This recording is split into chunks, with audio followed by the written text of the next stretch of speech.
بسم الله الرحمن الرحيم كلنتي وعن داوديال كسو دواada waraysiga toddobaadku aan idinkaga soo gudbino TV-ga Universal magaalada Nairobi waxaana barnaamijka waraysiga toddobaadka ee isbuucan marti inoogu ah Sheekh Farxaan Cali Dhimbil waa maamulaha rugta isku daweynta dhirta ee Al Huda oo ku taal xaafada Islii ee magaalada Nairobi Sheekh marka hore kusoo dhawo TV-ga Universal marka xigana waxaan jeclaan lahaa bal marka dadku ay ka hadlaan habka isku daweynta dhirta kulli dhakhtar wixii aqoon u leh ay dadku u arkaan dhanka diintana kama marno hadee nin culumana waa tahay qaabka ugu sahlan horta oo u daweysaan bukaanada marka idin yimaadaan xaqiiqatan waxaan anagu wax u daweynaa sidii dhakhaatiirtu ay wax u daweeyaan sababtoo ah waxaad ogtahay dhirtan maanta caalamka u wada laabanaya oo caalamkiiba u socda inay dib ugu soo laabteen inay dhirtii dabiiciga ay dib u qaataan marka qofka xanuunkiisaan ogaanaa waan xaqiijinaa haddii aanan ogaano aan hadal ku ogaan waxaan ku ogaanaa qalab Al Huda ay leedahay oo caalamka laga keenay markii la ogaaday xanuunka haya markaas dawo loo qoraa dawadaas oo xaqiiqan ka soo jeeda yaani maaragtay dhirta dabiiciga qalabku waa qalab sida yaani qofka jirkiisa baaraya salahan xanuunka ku jira jirko dhan buu akhrinaya xubin buu akhrinaya wuxuu tilmaamayaa wax walba wixii normal ah sida haduu beerkiisa normal yahay madaxiisu haduu normal yahay haday sonkortiisu normal tahay yani wuxuu tilmaamayaa wixii normalna wuxuu tilmaamayaa inay normal yihiin oo ay caadi tahay oo wax ka khaldan ayna jirin wixii khaldanna wuu tilmaamayaa wuxuna tusayaa wax ka khaldan xanuunkaas sida uu hayo inta uu ku jiray iyo wax ka khaldan iyo wuxuu u baahan yahay qalabka lagu ogaanaya Sheekh Farxaan marka bukaanadu ay idin yimaadaan inta badan waxaan arkaa goobo fara badan oo habkan isku daweynta dhirta ah oo ama meelo badan magacyadooda boorar ku yaalaan ama dhakhaatiir badan ay ka howlgalaan maxaa la dhihi karaa horta ujeedada ugu badan marka laga soo tago inay meesha hadana ganacsi ka marnayn ee xilligan hadda ay xaafada ugu soo siyaadeen xaqiiqatan anigu waxaan qabaa in dadku ay dib u soo laabtaan haddii meelo bataana oo dawooyinka dabiiciga ay tahay waa soo dhaweynaya sababtoo waxaan xaqiiqatan dagaal kula jirnaa kiimikada wax la yiraahdo oo qofka bini'aadanka jirkiisa wax u dhimaysa tusaale ahaan maalin dhaweed anoo jid marayo baawri daaray waxaan ka dhageysanayay VOA-da idaacadaas in hilibka lo'da ee lagu kaydiyay kiimikada ee caalamku hadda uu qaadanayo ee dadku ay cunaan in kansar laga qaado that is the why markii la weydiiyay ninka see looga qaadaya hilibka caadiga loo cunayay wuxuu yiri waxa koos gareynaya kiimikada lagu kaydiyay marka Al Huda Habol iyo qolooyinkan dhirta hadda ku soo biiray caalamka ama dhirtan dabiiciga loo laabanaya waxay badbaadinaysaa wax fara badan oo laga yaabo cudur qofku inuu ka qaadi lahaa in Ilaahay subhanahu wa ta'ala cudurkii ka daweeyo isagoo nadiifana uu noolaado marka arintu yani ganacsi kama marno waa xaqiiq laakiin ganacsigaaga laftigiis waa inuu noqdaa mid keer gareynaya qofkii bini'aadanka oo aan waxba u dhimayn xanuunkiina ka daweynay ila dhirtan markaad soo gurayso sameynayso kharash baa ku baxay tajribaad sameynaysa kharash baa ku baxay waxaasoo dhan waxaad u sameynaysaa in ummaddu ay ka badbaado kiimikada Ilaahay subhanahu wa ta'ala dhirta uu ku caafiyo inta marka la fiiriyo goobaha hadda aad ka howlgashaan ee habka isku daweynta dhirta ah laftirkooda dawooyinka lagu gado kiimika kama marna waxa idinka aqasteen oo sameyseen oo diyaariseen marka laga soo tago daawooyin dosage leh oo sajal ah oo meelo kale laga keenay oo wadamada qaar kood in kaga yimaada hadana dadka aasiisaan iyada laftirkooda cabir u baahan tahay aqoon u baahan tahay horta aqoon intee la u leedin xirfadan marka laga soo tago in meesha hadda aad ka howlgalaysid oo dadka aad daaweysid oo hadana ganacsigaaga u yahay xaqiiqatan kiimiko waa waxaan la dagaalamayno annagoo ummadii u sheegayna inaan kiimika la dagaalamayno hadana inaan wax ku kaydino khiyaamay noqonaysa dhirta annagu aan sameeyna waa dhir dabiiciya geedkii baa la soo jaraya caafimaadkiisii baa la baaraya iyo qofka wuxuu daweynayo markii la ogaaday ee qalabka casriga ee caalamka lagu isticmaalo lagu ogaado waxa la raadinayaa inta uu qofka bini'aadanka uu ka qaadan karo ka bacdi capsule-kii oo kala lagu shubaya isagoon kiimika wadan on kayd wadan geedkii sidiisii buu taagnaanaya hadduu 10 sano yaalo iyo hadduu 20 sano yaalo iyo hadduu 1 sano yaalo waa geed qalalan oo lagu shubay capsule wuxuu noqonay malaha marka sababta anagu aan kiimikaga u soo jeen tusaalahan waxaan ku tusi karaa cambahan caadiga ah ee dadku ay cabaan waxaan kaydin karaa 1 year anoo waxba ku darin oo isna u isbedelin baa waxaan ku shubi karaa dhalo halkaas oo olaya maalin walba waa la fiirinaya wax isbedela ma laha iyadoon kiimika lagu kaydin ayaa shaygii la kaydin kara marka aqoontaas waa aqoon u baahan in dadku ay fahmaan dadkan kiimikada wax ku kaydiya waxaa u horumartay kiimika inay wax ku kaydiyaan waxay aamineen inaan wax la kaydin karin kiimika la-aan that is the way cudurrada keenaysa marka annagu waxaan ku kaydinaa kiimika la-aan baanu yani soo samaynaa ilaahay subxaana wa tacaalana 1 year 2 year 4 year 5 sano yani waxaa weeye wixii sidoodii ayay oolayaan wax ilaalinaya ma laha sababtoo dhirkii waa dabiici shaygii markuu dabiici yahay ma imaanayo inuu qurmo ma imaanayo inuu bedelmo ma imaanayo inuu maaragtay shay qalalan oo hadda geed aad burburisay iyo hadduu meel iska taagnaado waa same isma bedelayo geedkii inuu qalalo oo wax laga yaaba markuu meel taagan yahay hadduu roob la-aan noqdo inuu iska qalalo iska baabo laakiin kan waa la soo jaray waa la qalajiyey meel baa lagu shubay meelkaasuu ku kaydsan yahay kabsolka unbaa yani dusha ka haya geedkiina qofkii sidiiba u cunaya wax markaa kayda ama kiimika uma baahna ismana bedelayo qof baa ku yimid lacala bukaan ah ama qalab uu maray ama afkii kaaga sheekeeyey wixii uu qabay koley dhiigna ma baartaan qalabkii qofka uu maraayo iskaankii wixiina ma haysaan see horta ku aqoonay daawadan inay daawadiisi tahay qof cudur hebel geed hebel miyaa u daawo ah mise qofkii qiyaasa wax lagu siiyaa horta waxaa khalada qofka haddaadan ogaan inaad wax iska siiso kow aday dembi kugu tahay maxaa yeelay qofkan ma la doonaya in wax loo dhimo qofkan waxaa fiican inaad ogaato marka ugu horeysa in waxan aad siinaysaa ay tahay wixii ku habboonaa daawada ilaahay baa iskale subxaana wa tacaala haddii geedkii ilaahay ku daweynayo iyo hadduuna ku daweynayn rabbi bay u taallaa laakiin inay noqoto dawadiisii tusaale ahaan qofkii waanu kuu sheegnay qalab baanu ku baadhnaa qalabkaas dhiiggiisii wax ku ogaanaya madaxiisii wax ku ogaanaya jirkiisii wax ku ogaanaya intaan taa la gaadhin qofka waan wareysanaa tusaale ahaan 2 nooc baan qofka wareysanaa haddii qofku cudur cad oo waraaqihiisii uu wato uu keensado sida kansar oo kale oo kansar laga helay intaasoo dhakhtar 3 dhakhtar ugu badnaan ay ka heleen isku si ay riboodkii usoo qoreen dawadiisaanu siinaa dawuu leeyahay kansarku HIV gu dawuu leeyahay waxaa bishan 7deeda waxaa imaanaya Nairobi qof ilaahay subxaana wa tacaala uu ka dulqaaday HIV oo intuu halkan Nairobi yimi Maraykan la aaday dawadii waraaqihiisii buu soo wataa isagoo leh waxaan rabaa xitaa inaan media u soo bandhigo si ummad badan ilaahay subxaana wa tacaala uga badbaadiyo marka nabigu sallallahu alayhi wasallam wuxuu leeyahay ilaahay cudur ma soo dejiyo dawadiisana uu soo dejiya marka haddii nabi maxamed uu saalay sallallahu alayhi wasallam annagu waxaan u aragnaa fake qolooyinkan la dawo ma laha shaygu dawo uu leeyahay xabad sawdada oo xabad sawda baa waxay dawo u tahay cudur walba sidii nabigu sheegay sallallahu alayhi wasallam laakiin waxay u baahan tahay cid aaminta kuna dhaqanta marka cudurrada oo dhan daway leeyihiin haddii qofku warqad uu wato cudurkii uu ku cadaynayo dawadiisa la siiya haddii kalena annaga baadna dawadiisana waan siinaa sheekh farxaan muddo intee la eg horta ayaad hawshan ku jirta aqoon intee la egaad u leedahay hawsha ku shaqaynayso bismillah xaqiiqatan waxaan u leeyahay aqoon aan hadda wax ku samaynayo muddan ku soo jiray ilaa 1993 up to now waxaan ka shaqaynayay habbolka dhirtaan ka shaqaynayay duur baan ku jiray marba daraasaad baan u aadaynay wadan marka aqoon dheeraadaan u leenahay oo hadda aan anigu gacantayda ku samaynayo oo dawladda aan ku noolahay ay ii ogolaatay inaan anigu gacantayda ku sameeyo dawooyinka caafimaadkana ay maraan marka aqoon dheer yaan u leeyahay ma dhirtii haystaan laga sameynaa dhirtii baan haysanaa laga sameynaya sababtoo qofkan Maraykan ka yimi dhirta aanu halkan uga dirayno waa dhir laga yaabo maalinta uu nala joogo inaan samayno oo aan siino marka dhirtii baan haysanaa doctore marka hadda aad tiraahdo daawa duur laga soo guray oo maanta qofkii bukaanka inta la siiyo isla caaw isticmaali karaa xogaa waxaa laga yaabaa dadku inay cabsi idinka qaadaan see loogu kalsoonaan horta geedahan aad soo guraysaan inay dawo yihiin iyo in adinka dhibaato abuuraysaan okay waayahay see loogu kalsoonaanaya capsule caawa la sameeyey oo la soo saaray oo warshadu ay soo saartay hadduu qaadanayo ku qanacsan yahay maxaa u diiday inuu ku qanco geedkii freshka ahaa ee dhulka laga soo guray ee la qiyaasay ee qofkii loo sameeyey ee dabiiciga ahaa ee naftiisa waxba u dhimay inuu ku qanco isagoo ku qancaya wixii warshadu maanta ay samaysay kiimikana ay ku dartay capsulena ay ka dhigtay maxaa u diiday inuu ku qanco kiniinka loo qiyaasay ee capsulka looga dhigay ee dabiiciga ee dhirtiyo fresh oo aan waxba lagu darin oo kiimika lagu qasin qofkii lagu daweynayo marka taas waxaan u arkaa qofku in uu yani maaragtay isagu uu is indhatirayo maxaa yeelay tanna waa dhirtii baa laga soo gaadhay kiimikadan laftigeeda dhirtii bay soo gurayaan kiimikay ku darayaan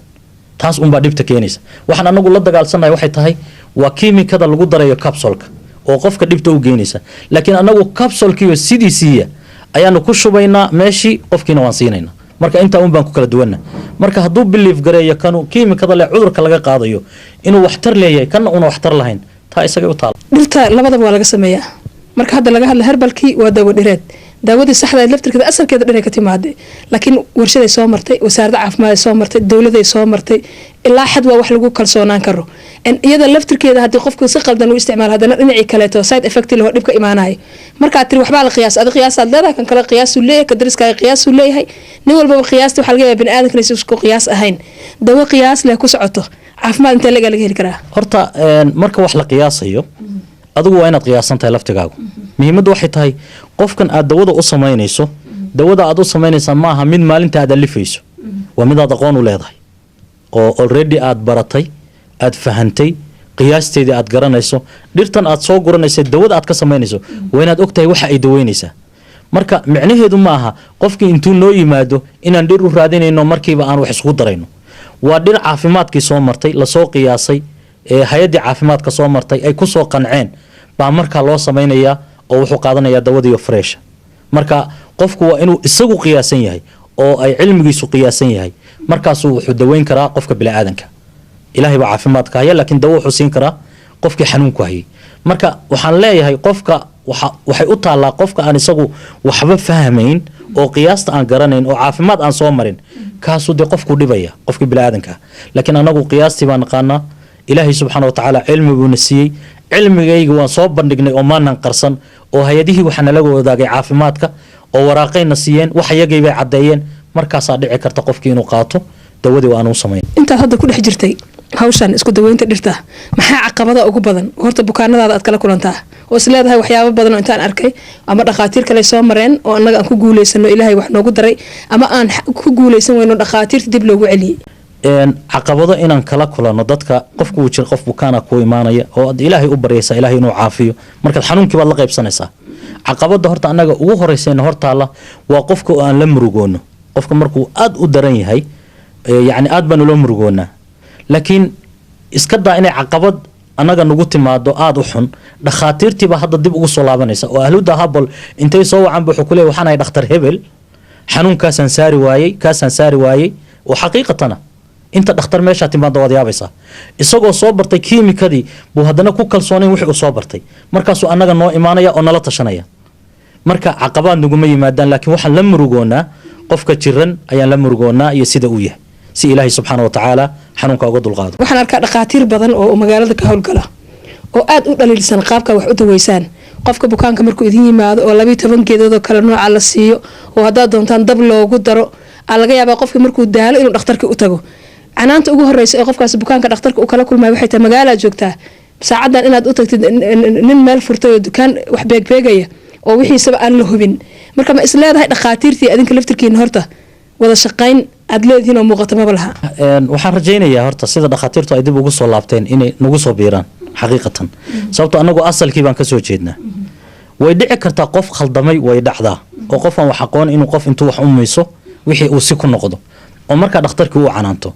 laakiin canaantu waxay imaan kartaa marka ma canaanan kartid dhakhtar adiga kaa sarreeya ama kaa aqoon badan adigoo ku xidhan ummad kale isagii isku xidhan yahay oo waxa uu samaynaya wax product isagu uu soo saaraya uu yahay way adag tahay adigoo kiimika aaminsan inaad isaga dhalisho wixii qadara waa meesheeda qofku waxa laga yaabaa dawaad siin karta wuu ku xanuunsan karaa waxa laga yaabaa ilaahay subxaana wa tacaala markiiba uu ku caafin karaa waxa la yaab leh laba tusaalaan ku siinaya oo xaqiiqatan hargeysa ka dhacday mid waa dhakhtarad gabar dhakhtarada timi waxay tiri cudurkan la yiraahdo joniska ama habatayd biiga la yiraahdo ayay qabtay markaasay su'aal i weydiisay waxay tiri waxaan rabaa cudurka wax dawo ama u haysaan annagu dawo uma hayno oo dhakhaatiirta waxaan dadka u sheegnaa inuuna dawo lahayn laakiin kaalmaati u leeyahay la iska qaato gabadhii waxaan u sheegnay 6 bilood inay dawo qaadato oo loogu talagalay cudurka isaga ilaahay subxaanahu wa tacaala wuxuu kaga kaxeeyey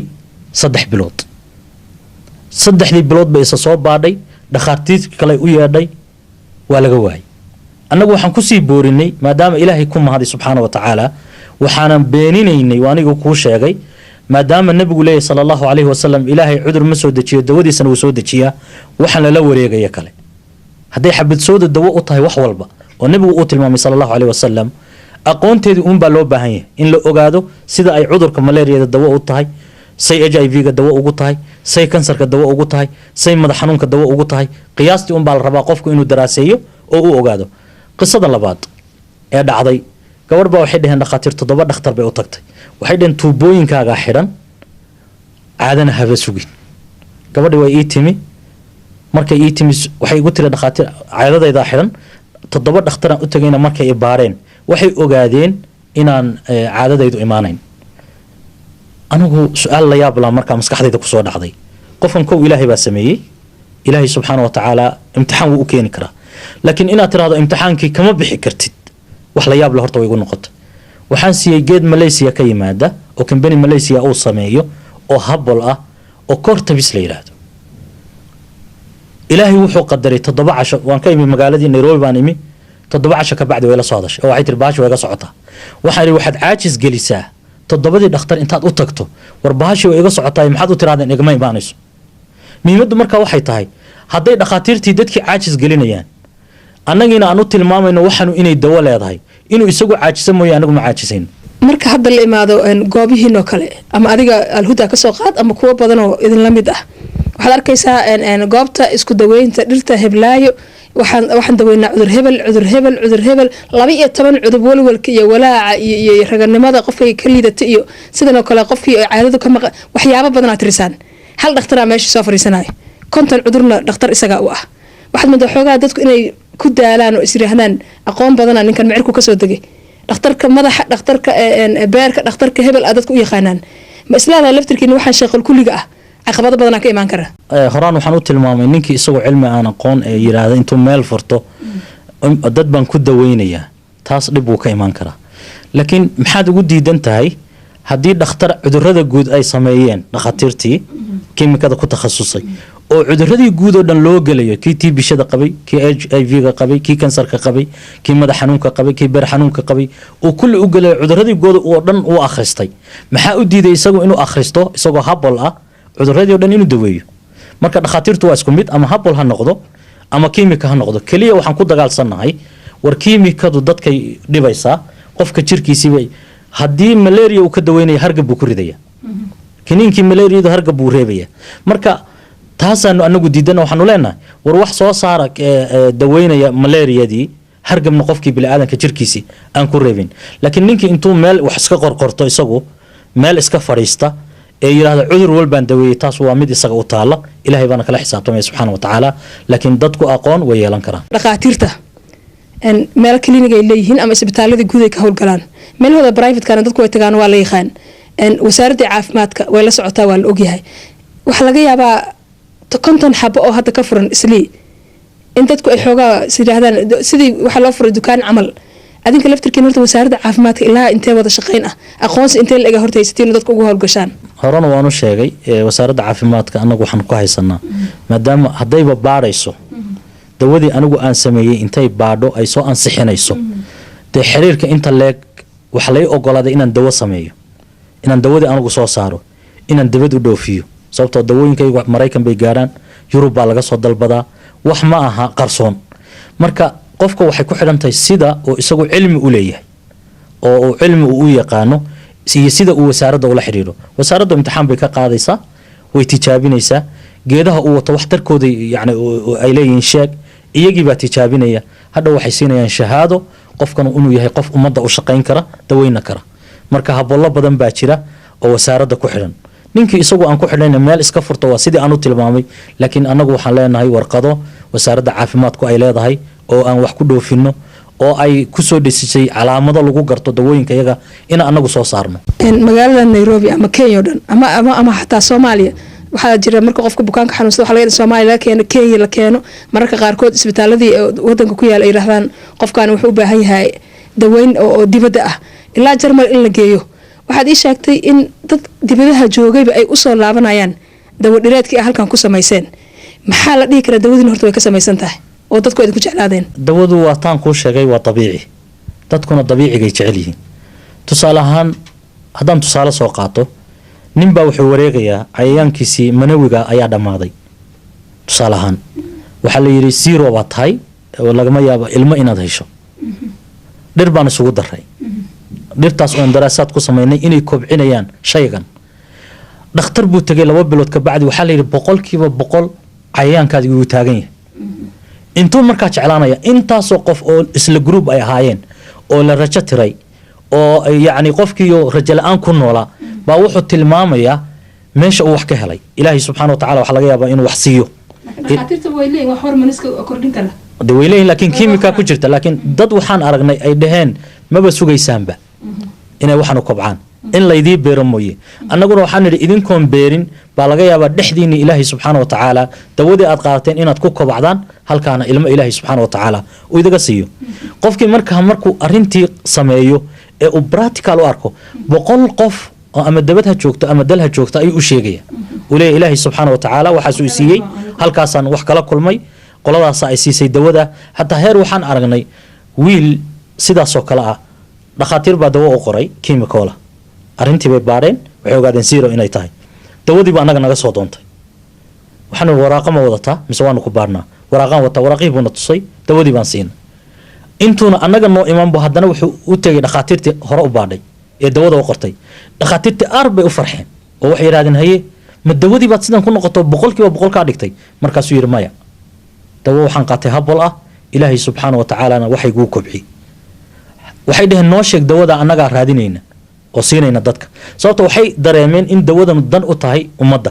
intii qof inta wixiisa laga qaado lagu beeri lahaa makaankii gabadhiisa waxaa fiican in ilaahay subxaana wa tacaala xanuunka isagu ka dulqaado oo si toosa isagu uu helo wuxuu raadinayay marka taasaa keenaysa in la jeclaado dawadii markii qofku uu ku caafimaado qof kale u sheegaya wixiina wax jirkiisii wax u dhibaya ma aha sheekh farxaan marka hadda intee goobooda horta marka laga soo tago magaalada Nairobi ama isla xarunta ay ku leedihiin imisa xarumooda horta dalka ku leedihiin dawooyinka dadku siday u helaan marka ay joogaan ama tuulo joogaan ama Soomaaliya kale qofku markuu joogo dhibaato ay haysato oo uu doono inuu isticmaalo dawadan habalka Soomaaliya xarumo badan baan ku leenahay tusaale ahaan Muqdisho waxaan ku leenahay Bakaaraha xarun baan ku leenahay Xamarweynana xarun baan ku leenahay Kenya 2 xarun oo waaweyn baan ku leenahay oo isli ku yaala Johannesburg xarun baan ku leenahay Burco xarun baan ku leenahay oo waqooyiga Baro waan ku leenahay Hargeysa waan ku leenahay Boorama waan ku leenahay Wajaalana waan ku leenahay intaasaan hadda ka koobana waxaa jira baraaje yar yar oo hadda aan dad siinay sida Australia oo kale iyo maaragtay Saudi Arabia oo iyagu dhakhaatiir ayna fadhin laakiin dawooyinka dadka loogu diro oo qofku markuu dawada soo dalbado aan ugu diro dawadii meesha oo uu ka qaato inta dawadii halkan aan uga qoraynaa qofkii annaga wareysanayna uu nala soo xiriiraya تليفون بالقورة سنة ها حنون كيسي هديك لو حلو دري على خاطر تمشي شوكتا أو حللي حنون كأجر شركة بعد وحقوف كوجرة سوق جو ورقدي بنص ودريا سيدي من دواء ودرينا مركا كواس نوي جيران لكن مالها كلودن خاطر بتشوجا أن تواب بري أو سفي عن وحلو بري أو ضد كي مركي وحويديان قلب كي نكوب باري كرا يجينا ماركتي وحوجان كرا مجرى شيء باري وحملذين شيء بار وحلنا كمبيوتر كان كل شيء وما بحنا أدي ليجي وحكي شيء سنكرتي وحكي شيء مدحي وحكي شيء ميل والبقف كحنون يسأولي هاي قريانكي وحكي شيء أغانية علشان يحكوا شران أغانية وما بحنا إن أنت ديك لقى قاضي إلا بار. إن هذا كهر وحنا أركي برنامج أتقبنيسي شيخ فرحان الدوامية أتصاب الدكتور لا دوامن بدارتي مدحي وفي عنده تيمهي أبورته هذا أنا قدرين سو مجرين إن مركي أدي لو أركنا تيمهي هذا يقرأ لي أمجيدو waxaa dhihi lahaa aniga markaan qofkaas oo kale wax gadanayo kabatolihi maxaa la yiraahdaa isaga kabaha kala asoo kabti tolay aan ka haysanin timaha muxuurta sheekhu u bilaab way si aniga aan kalsooni u helo cudur ma aha timo haday tagaan cudur ma aha laakiin qofka dhalinyarada isagu wuxuu arkaa inay cudur tahay that is the why anigu aan isugu mashquulin inaan tayda soo saaro sababtoo nin habeen Hargeysa jooga habeen Johannesburg jooga habeen halkan jooga wuxuu u baahan yahay inuu habeen walba isticmaalayo subaxii habeenkii baa la isticmaalaya adoo diyaarad la socdana mar walba saliid ma wadi kartid wixii waa saliid marka taas dadka waan u sheegaa hadday u baahan yihiin inay ogaadaan timihii Ilaahay soo saaray ee alhuda habal ay saliideeda siisay boqolaal ba internetka ku jirta boqolaal baan ka hadal siin karaa oo intaan soo fadhiisino aan tusi karaa waxay ahaayeen iyo waxay maanta timale marka hadayna wixii cudur ahayn oo dhaxal Soomaan bidaarta oo dhaxalka salis baa dhamaaday dhaxalka waa salis dhamaaday saliskii uun baa dib loo soo celinaya waa maqaarkaaga iyo yani abgubasho iyo waxa intay ku dhaceen la doonayo in la hagaajiyo waa sidaas oo kale marka uma baahna sheekha dawada gadaya inuu isagu lahaado haduuna u arag inay cudur tahay haduuna arag in cid ku ceydsanaysa maanta uu isleeyahay bidaar bay kugu diiraya ayna joogin adduunka shaqo uga xidhnayn uma baahna inaad isku mashquuliyo umusibiyaanta haddaan ku hormaro xaqiiqatan waa wax dumarka ku dhaca raggana way ku dhacdaa laakiin waxaad u malaysaa markaan daraasaad samaynay ragga inay ku yar tahay oo dumarka ay ku badan tahay umusibiyaanku waa wax shaydaan ka soo jeeda jin buu ka soo jeedaa waana wax loogu talagalay qofka inuu dhalmada ka manciyo yacni haweentoo kale ayaa waxaa loogu talagalay waxaa dhici karta nin gabadh buu soo doonanaya waa loo diidaya yacni tusaalaan usoo qaadanaya waa wax dhici kara gabadhii markii loo diido wuxuu ku fikirayaa saaxir inuu tago oo gabadhaasu ayna ciday guursato waxba u dhalin wuu sixray umusibyaan wax la yiraahdo ku saliday markaa gabadhii ninbay isku waa jinkaa sixirka la socda umusibyaantii markuu ku saliday gabadhii ninbay guursanaysaa markay guursato bal adiga ninkii wax uura ma qaadayso